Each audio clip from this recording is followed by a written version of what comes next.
Si vous voulez le script, vous allez voir directement sur sa vidéo, hein, donc là, encore une fois, tout le crédit est pour lui, et il a mis en fait le Pine Script, donc c'est le type de script pour mettre sur TradingView, où vous pouvez faire ce que vous voulez en fait. Moi je me suis amusé avec, alors c'était avec DeepSeek, à essayer de faire des indicateurs. Bon, pour l'instant rien de très concluant, donc je vous les présente pas, mais dans tous les cas, sachez que vous pouvez ajouter vos indicateurs et vos métriques maison à TradingView. Et donc là en fait il a mis son Pine Script, donc il y a des utilisateurs aussi de sa commu qui l'ont aidé à peaufiner un petit peu le script. Donc vous voyez, c'est la version 6, donc c'est bien Calling to Crypto. Et ça va permettre en fait, avec ça, et je vous montrerai comment on fait après, de vous-même décider le offset, donc ce que vous voulez mettre en termes de jours pour la M2, le décalage sur le graphique par rapport à ce qui se passe en temps réel. Et vous avez les données qu'il prend, parce que bien évidemment, ça va dépendre de ce que vous regardez. Et il regarde en fait la M2 sur l'Eurozone. Donc ça, c'est des données TradingView, hein. Vous pouvez l'ajouter un par un juste pour regarder sur la zone Europe. Mais l'idée, et ce que j'avais essayé de trouver aussi, et plus ou moins c'était ça aussi en fait, c'est de regarder la M2 ou des proxys de M2, parce qu'on n'a pas toujours les données réelles, mais dans tous les cas, essayer d'identifier la direction ou ce qui se passe au niveau de la M2, donc des liquidités des différentes zones économiques, donc Eurozone, Nord-América, donc US, Canada, tout ce qui va être non européen.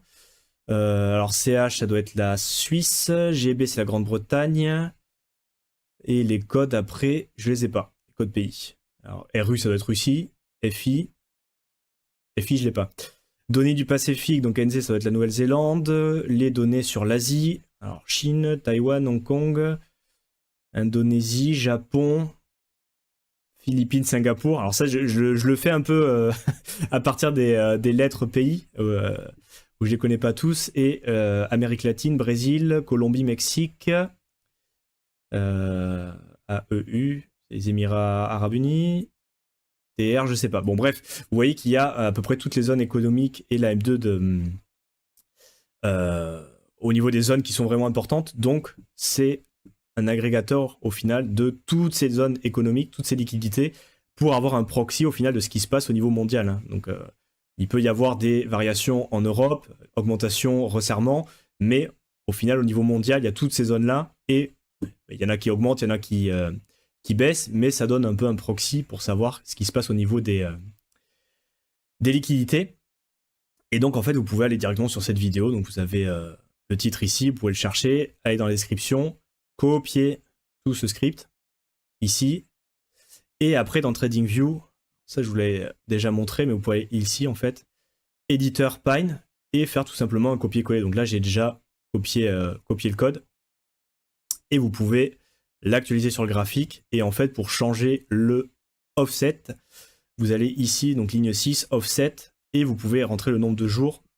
Donc dans le code, directement, comme vous voyez, c'est 0 ici, parce que c'est les données en temps réel, donc il n'y a pas de décalage, c'est juste les zones, les indicateurs, les données qui reviennent sur TradingView, mais avec ce petit twist, en fait, on peut le décaler.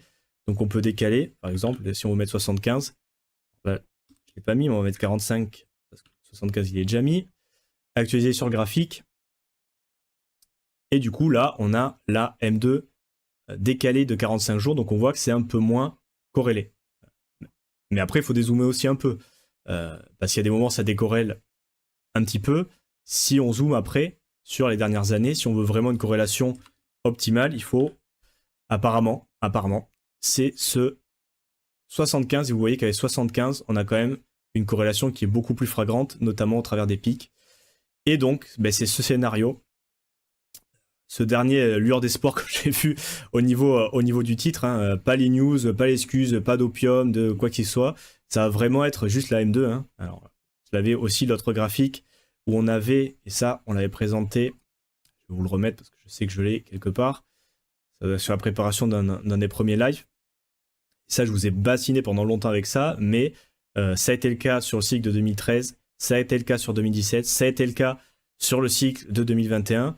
Donc sans M2 au final, et le titre de la vidéo que j'avais publié, c'est est-ce que c'est vraiment le halving qui va marquer le cycle de Bitcoin? Et on avait vu que très certainement c'était plutôt la M2. Et c'est quand même assez logique aussi, hein. S'il y a des liquidités pour aller sur les actifs à risque, ça pump. S'il n'y a pas de liquidité, ça peut pumper un petit peu sur une news, s'il peut y avoir des choses, mais dans tous les cas, ça ne sera pas soutenable sur le long terme, et ça on le sait très bien. Donc en fait, ce qui nous reste à regarder, c'est la M2, et pour le coup, c'est plutôt encourageant, on va dire, hein, parce qu'on sait que ça augmente. Ça, pour le coup, il n'y a pas forcément de doute à avoir là-dessus, si on regarde les différentes métriques, et en plus, comme ça je vais vous le dire aussi, vous allez pouvoir aller dans indicateurs, et vous pouvez en trouver d'autres aussi au niveau communauté, parce qu'en fait, vous voyez les auteurs, c'est des utilisateurs comme vous et moi qui publient ce genre de choses, et vous avez l'option publier l'indicateur. En fait, vous pouvez mettre Aventure Crypto ou votre nom d'utilisateur, publier vos propres indicateurs, et par exemple, moi je les avais trouvés ici, M2 Global Liquidity Index, en fait, vous avez d'autres utilisateurs qui l'ont mis, avec les likes, hein, les personnes qui les ont mis. Donc en fait, vous pouvez aussi trouver, sans forcément copier le PineScript, l'M2 Global Index. Et parce que parfois on me demande où c'est que tu le trouves là, les données. C'est vrai que si tu vas sur le site de la Fed directement, t'as pas toujours les dernières données. Sur Look into Bitcoin, c'est un peu grisé aussi des fois, donc t'as pas il te manque les derniers mois qui sont plutôt intéressants. Là, dans ce cas-là, c'est vraiment dommage de ne pas avoir le dernier mois, parce que du coup, ça donne quand même une direction. Donc, c'est une autre manière aussi pour vous d'ajouter des indicateurs perso. En plus de ceux qui sont proposés par TradingView, il y a ceux proposés par la communauté, après à voir comment ils sont construits aussi. Mais dans l'idée, vous avez le code, donc vous voyez ce que ça fait. Et si vous ne savez pas, comme moi, vous demandez à Grok, DeepSeek, ChatGPT, c'est pas les outils gratuits qui manquent actuellement pour savoir ce que fait un code, et même vous pouvez le peaufiner à volonté. Et pour finir sur cette partie-là, sur la M2, c'est quand même, on sait que ça augmente, et après, est-ce que c'est dans 45 jours, est-ce que c'est dans 75 jours? Donc si on prend le scénario 45 jours, et on va le faire, hein, parce que là on l'a en direct, donc on va peut-être prendre 75 jours, comme ça sera déjà fait. Au final, actuellement, on est là, journée du 9 mars, avec un Bitcoin à 82 302.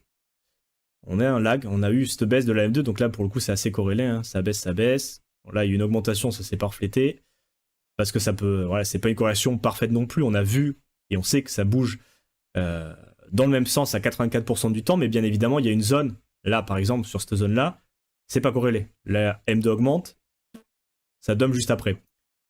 Si on regarde un petit peu quand même dans l'ensemble, et pas sur 2 semaines bien précises, c'est quand même plutôt corrélé. Donc, ça dépend si on attend ici ou ici. Très certainement, ça sera...